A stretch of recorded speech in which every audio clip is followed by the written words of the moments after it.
Alright, so in today's video, we're going to talk about The Rock's interview with ESPN First Take this week. And let me just start off by saying that for the last 2 months, this guy has just been all over the place in media. He did the Joe Rogan Experience for the first time in December, made a return to Raw on January 1st of this year, called out Roman Reigns, shattered the entire wrestling world, and now is announcing that he's officially on the board of directors for the company TKO, which owns the WWE now, and is run by this guy Ari Emanuel, who's actually the Rock's agent for a long time as well. And I'm not sure about all of the intricacies of what that means to be on the board of this company, but it seems like the biggest thing for him was having complete ownership of his name, The Rock, which from a financial standpoint is huge, I'm sure, but it also just seemed from a personal standpoint that this was like a big deal for him because of how special the name and the image of The Rock has been in his life. Well, the very complex deal that we created and I signed with Ari Emanuel, who I've been doing business with for 20 years, who's also been my agent.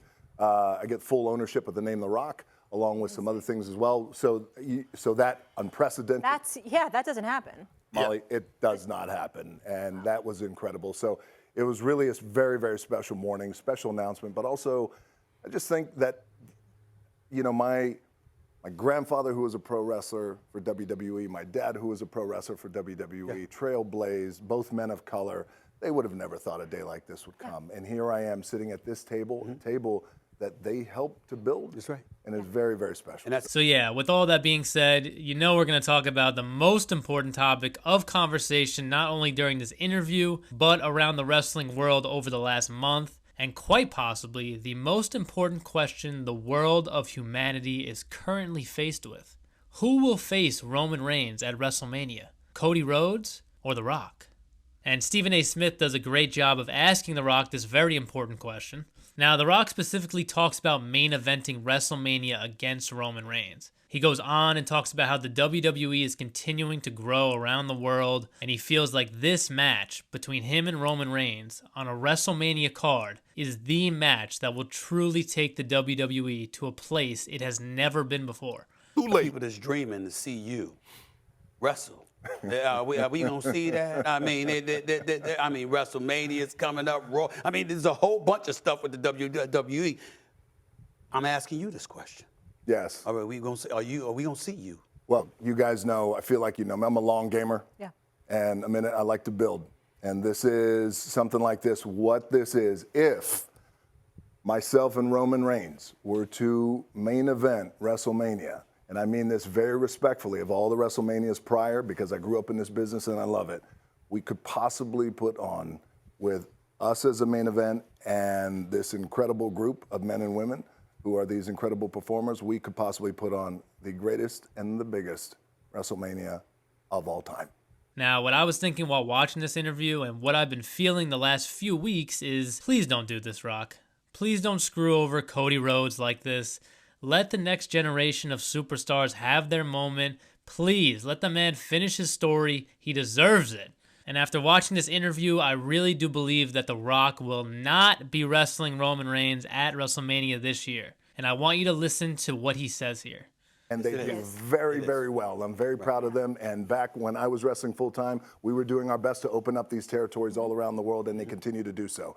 But if that is the goal and they continue to do that, let's reach for more. Let's reach for more people who maybe necessarily don't watch the product, but let's bring them in week by week. Compelling storylines leading up to WrestleMania or a next WrestleMania or whatever it is. So my thought and my goal is with the WWE is to continue to build out the brand and to make it, to continue to anchor it in as the worldwide leader in sports and entertainment. He talks about building a storyline, a long storyline with Roman, because he feels that this, the story, is what will attract viewers from around the world that has never seen the WWE before. Not something that was thrown together in just a few months before, you know, Elimination Chamber or the Royal Rumble. And most importantly, he says, or the next one, at this WrestleMania or the next one. But let's bring them in week by week. compelling storylines leading up to WrestleMania or a next WrestleMania or whatever it is. And if we look back at the build-up between him and Cena, I mean, that was an entire year of storyline building that they did, and they did it twice. 1 year long storyline building. So I think telling this story is what matters the most to The Rock, and I feel like he will wait until next year to get his WrestleMania moment with Roman, because that will give them all the time in the world to make this one of the best storylines that has ever and maybe even will ever come out of the WWE. And it seems like telling it correctly is what matters the most to The Rock. And I feel like the WWE is on board with this as well, especially with Triple H in charge. But they're going to continue to try and fool us and leave us speculating because honestly, we don't deserve to know. When the fans know everything that is happening in the WWE, then the show is useless. So I hope that they continue to tease us with The Rock versus Roman at Mania this year. I hope we continue to question whether it will be Cody this year. But after watching this interview, I feel pretty good about this match waiting until next WrestleMania. I think The Rock is on board with next year being the year. But let me know what you guys feel in the comments about everything that's going on with The Rock and the WWE at the time. It's been absolutely on fire since January 1st. So let me know your thoughts going into the WrestleMania season this year. As always, check out the other stuff on the channel. I'll see you in the next video. Peace.